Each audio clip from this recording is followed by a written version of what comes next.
El 28 de diciembre de 2016, el gobierno federal anunció un alza de 20% en el promedio del precio de las gasolinas, ocasionando el descontento generalizado en la población. Las reacciones no se hicieron esperar y desde el anuncio han tenido lugar diversas protestas que han evolucionado a eventos violentos extendidos en hasta 15 estados del país. Durante el primer día de protestas, se presentaron bloqueos carreteros en las regiones norte y centro del país. Los principales eventos se ubicaron en municipios del Estado de México, Hidalgo, Chihuahua, Yucatán y Chiapas. Los disturbios se expandieron exponencialmente durante los siguientes días a lo largo y ancho del país.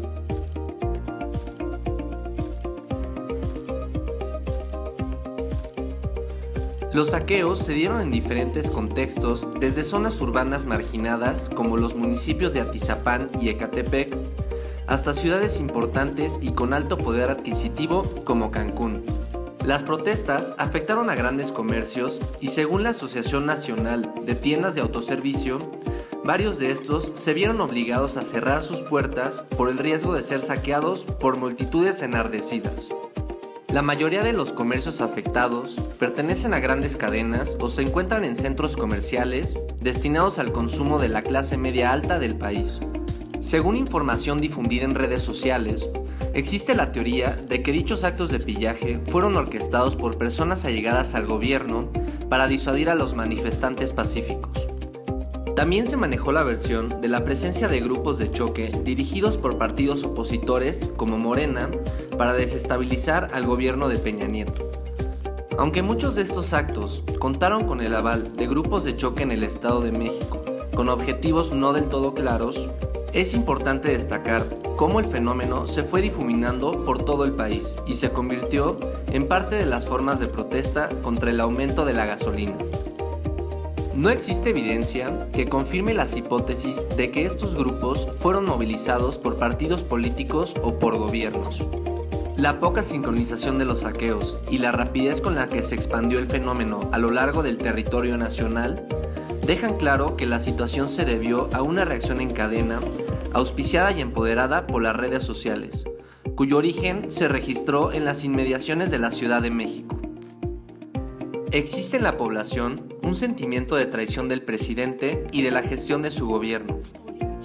Detrás del discurso de Peña Nieto para justificar la reforma energética y hacendaria al principio de su administración, se encontraba la posibilidad de mayor movilidad social y de un mejor futuro.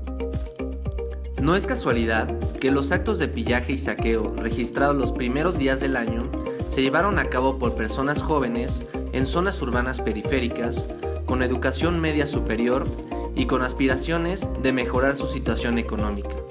La mayoría de los saqueos se dieron en los suburbios, lugares que carecen de transporte público eficiente y que el auto es el medio más fácil para llegar a los centros de trabajo y de entretenimiento. La mayor parte de los objetos robados correspondieron a aparatos electrónicos que tienen una connotación de escalador social, como lo son pantallas planas, computadoras y teléfonos celulares de última generación.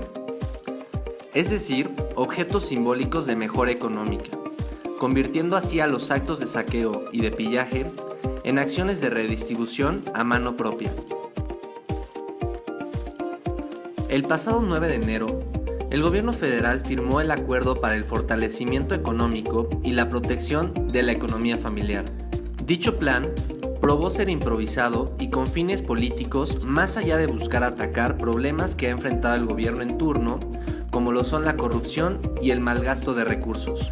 El gobierno federal tendrá que hacer frente a una sociedad organizada y que con la falta de mecanismos institucionales para encauzar sus demandas y un gobierno que no parece tener la intención de escuchar, solo pueden derivar en violencia dentro de los sectores más radicales de la sociedad.